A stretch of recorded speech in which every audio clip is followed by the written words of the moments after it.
Eric Stewart, I'm glad you're back in Romania. Welcome back to Adevărul. Thank you very much for joining us. Mulțumesc. So I'm just going to go straight to the point. You had a meeting with the government, a highly controversial, highly debated meeting with the Grindeanu government.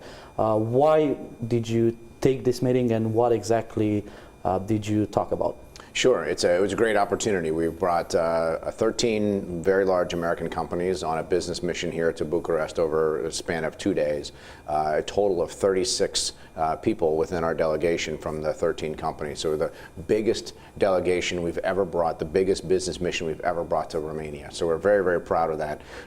And we were very well received. The Prime Minister received us on Thursday morning, and with him was not just he and his staff, but he had the cabinet, most of the cabinet there with the relevant ministers for the areas that are important to us. And so it's an extremely positive, warm welcome.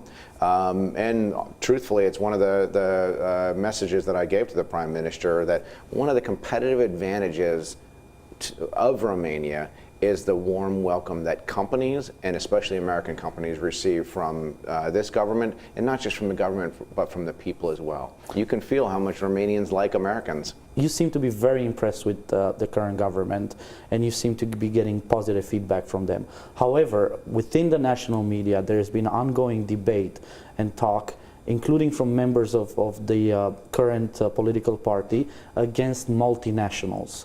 There's been a rhetoric against foreign companies who come here and basically they take our jobs, they take our prosperity, or some sort of negative rhetoric towards foreign companies. It wasn't targeted at American companies specifically, but to give you a specific example, Raiffeisen Bank was one of the most targeted companies when it came from criticism from the current politicians in power.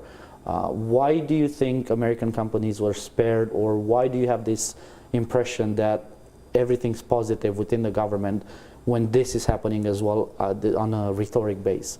Yeah, I can tell you the only experience that we have had has been extremely positive experience, and our companies are extremely well received. Our projects are going forward. Most of our companies have not only invested, but they've reinvested, and the government has been very, very positive. And in fact, as far as jobs, I mean, the jobs that are with American investments, those are Romanian jobs. We're not bringing Americans here to move to Romania. So when a company opens a new plant and has 1,000 jobs, those are Romanians. And so we have had no feelings of, no negative feelings, no negative approach whatsoever from this current government, and quite the contrary. We've had very positive engagement, and the Prime Minister himself has been personally engaged, saying, if you have problems, you bring them to us and we will fix your problems. If you have advocacy and you want to do more business, you bring it to us, we'll do more business. So we've been very well received. The media speculated that your meeting was basically they reduced it to a to-do list. Basically, some of the media in Romania said the U.S. lobbyists came to Bucharest and handed a to-do list to the government. Is that true? And if not, what exactly happened in that meeting? Yeah, what was the conversation about?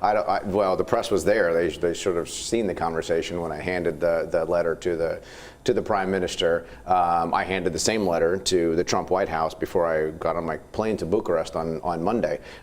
It's a suggestion. It's ideas that we from the private sector and we from Washington would like to see both governments doing. Could you give us some examples? Yeah, absolutely. So for one example, there is one of the recommendations is that we'd like to see more Romanian companies doing business in America, right? We're always talking about American companies doing business here, but we want to see Romanians branch out and grow and have success in the United States. But because the United States is so big, there's 50 states, and some of the states are twice the size of Romania, so it's tough for the Romanians to know where to begin. But what we want to do is provide them the tools, and the U.S. government has some of those tools to help Romanian companies. But we, the private sector, also have tools to help those Romanian companies, and so we want to embark on things like that. And so, if you call that a to-do list, then I guess it's a to-do list. But I wouldn't call it a to-do list. I would call it ideas and ways that we can increase the relationship. I have no doubt that the American relationship is a priority within the Romanian government. No doubt in my mind. But within the Trump administration, within the U.S. government, when you're competing with 200 other countries, we have to work to elevate the relationship. It's not at the same level that it is here. So we need to work towards that, and that's the reason we created this roadmap, if you will, is what we call it, a roadmap. Do you have a time span for this so-called roadmap? When we're going to see some action based on this meeting?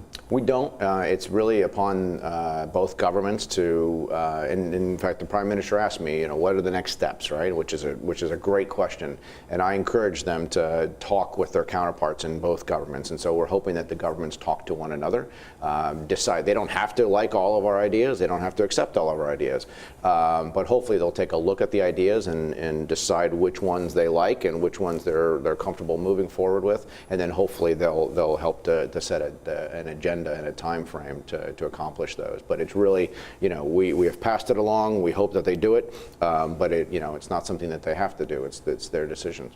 And besides the Grindeanu government, have you met with any other political leaders in this meeting in the last few days? Yes, in fact, we met with President Johannes as well as President Grindeanu. And then we also met with Foreign Minister as well as Minister Petrescu from Business Environment.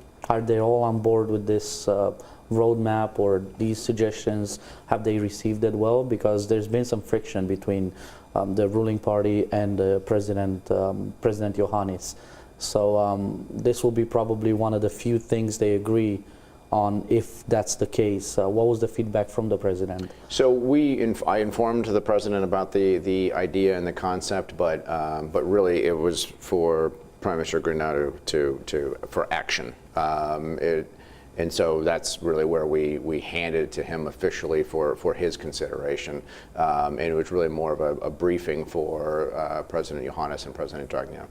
In terms of the dynamic of the companies you represent, I know some of them, or actually all of them, have business already happening in Romania, and same in the States, so this relation is not new. But will we be seeing some changes based on this last meeting, based on this so-called roadmap plan, in terms of their dynamics? Will there be more investments, or some scale down their investments, or move businesses in different parts of Romania? I don't know. Will there be any changes in the dynamics of businesses they do at the moment? I think the greatest opportunity we have right now is in the field of defense, with the 2% increase of the budget to related to GDP. I think that's the greatest area for potential opportunity.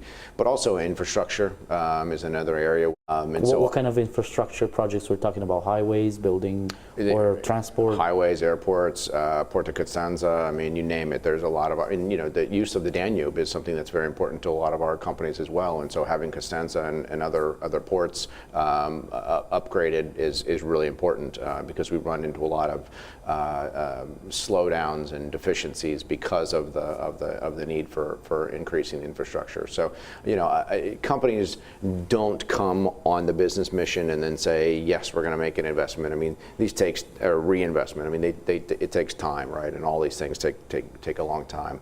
But I will tell you that over the past 9 months or so, I mean, there have been some companies that were debating whether they were going to reinvest in Romania or reinvest in another country within the region of Central Europe. And I'm proud to say that they've gone the Romanian way, which is good. In terms of corruption? That's a big issue. I mean, I know the ambassador, the U.S. ambassador here, is a very strong opponent of corruption. He's been very vocal about supporting anti-corruption fight in Romania. Is that something that the companies you represent are worried about? I don't know. I'd say that we're worried about it, but we're concerned, and we're interested in improving the Romanian system. And so, for example, within our roadmap, there's a call for the U.S. Department of Commerce Secretary to continue to work with the Romanian government and the Prime Minister's office specifically on areas of transparency, on areas of efficiency, on areas of predictability, and ensuring that the government is creating that type of environment. Capital is a coward, right? Capital is scared. Capital wants to go where it's warm and fuzzy and everything is wonderful. It doesn't want to go where things are unpredictable. And so that's where the investments are going to come. If Romania can create that environment where everything is warm and fuzzy, the investments will flock, and it'll be more than they could handle.